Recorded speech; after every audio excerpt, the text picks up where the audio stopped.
Assalamualaikum warahmatullahi wabarakatuh. Alhamdulillah, alhamdulillahirabbil alamin. Wassalatu wassalamu ala asrofil anbiya'i wal mursalin sayyidina wa maulana Muhammadin.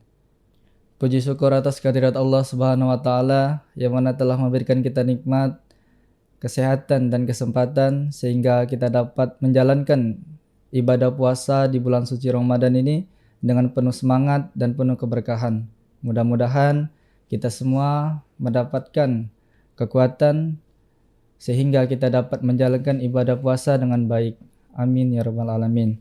Salawat dan salam mari kita haturkan kepada junjungan kita, Nabi agung kita, Nabi Muhammad sallallahu alaihi wasallam. Semoga kita semua mendapatkan syafaatnya di yaumil qiyamah nanti. Amin ya rabbal alamin. Baik, pada kesempatan hari ini saya akan membahas tentang seputar bulan Ramadan yang berjudul Bulan Ramadan adalah bulan turunnya Al-Quran. Sebagaimana yang kita ketahui, bulan Ramadan adalah bulan turunnya Al-Quran. Jumhur ulama berpendapat bahwa Al-Quran diturunkan kepada Nabi Muhammad SAW pada tanggal 17 Ramadan. Umat Islam pada umumnya mengenai peristiwa ini adalah peristiwa peringatan nuzul Quran.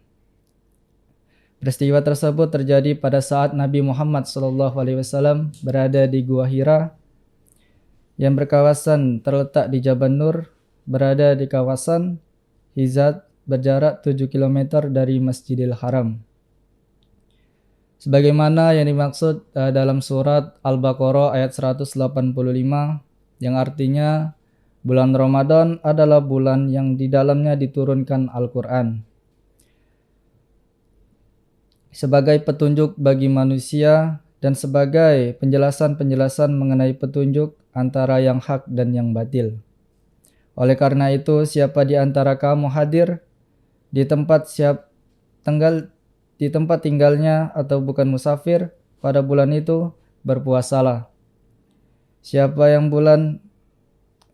yang sakit atau dalam perjalanan lalu tidak berpuasa, maka wajib menggantikannya sebanyak hari yang ditinggalkan pada hari-hari yang lain.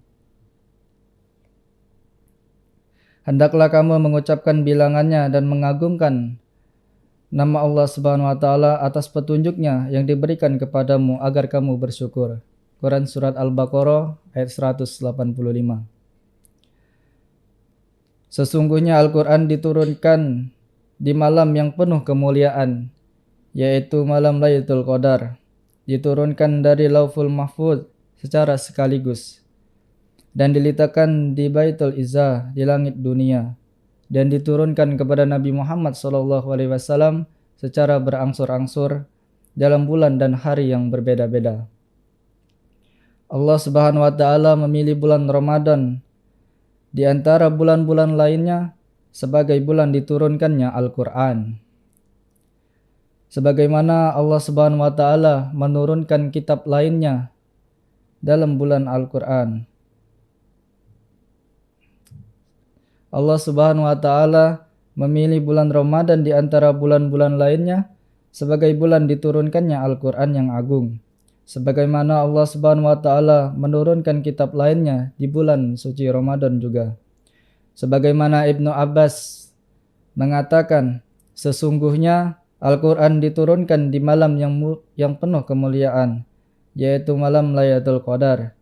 Diturunkan dari Lauful Mahfuz secara sekaligus dan diletakkan di Baitul Izzah di langit dunia, dan diturunkan kepada Nabi Muhammad SAW secara berangsur-angsur dalam bulan dan hari yang berbeda-beda.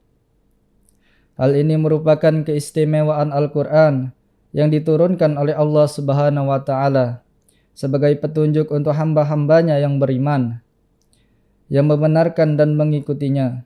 Di samping itu, pada bulan Ramadan inilah yang beriman diperintahkan untuk melaksanakan ibadah puasa. Sebagaimana firman Allah Subhanahu wa taala, barang siapa di antara kamu hadir di negeri tempat tinggalnya di bulan itu, maka hendaklah ia berpuasa pada bulan itu. Hukum wajib ini merupakan suatu keharusan sebagaimana firman Allah Subhanahu wa taala dalam Quran surah Al-Baqarah ayat 183. A'udzubillahi minasyaitonirrajim. Bismillahirrahmanirrahim. Ya ayyuhallazina amanu kutiba alaikumus syamu kama kutiba alal ladzina min qablikum la'allakum tattaqun. Wahai orang-orang yang beriman, diwajibkan atas kamu berpuasa sebagaimana diwajibkan atas orang-orang sebelum kamu agar kamu bertakwa. Setelah puasa tuntas ketetapannya, maka disebutkan kembali keringanan bagi orang yang uzur. Di antaranya adalah orang sakit dan berpergian. Keduanya diperbolehkan tidak berpuasa dengan syarat kelak harus mengkodoknya di hari-hari yang lain. Hadirin yang dimuliakan Allah Subhanahu wa taala, jadikan diri kita menjadi mulia di sisi Allah Subhanahu wa taala dengan mengerjakan ibadah puasa di bulan Ramadan, memperbaiki diri dengan terus meningkatkan kualitas dan kuantitas ibadah kita di hadapan Allah Subhanahu wa taala, meningkatkan dan mengerjakan kebaikan. Jadilah orang-orang yang senantiasa dirindukan oleh penduduk langit dengan mentadaburi Al-Quran. Demikianlah kultum singkat yang bisa saya sampaikan. Apabila ada perkataan, ucapan yang salah, saya meminta maaf dan kepada Allah saya mohon ampun. Akhir kata, wassalamualaikum warahmatullahi wabarakatuh.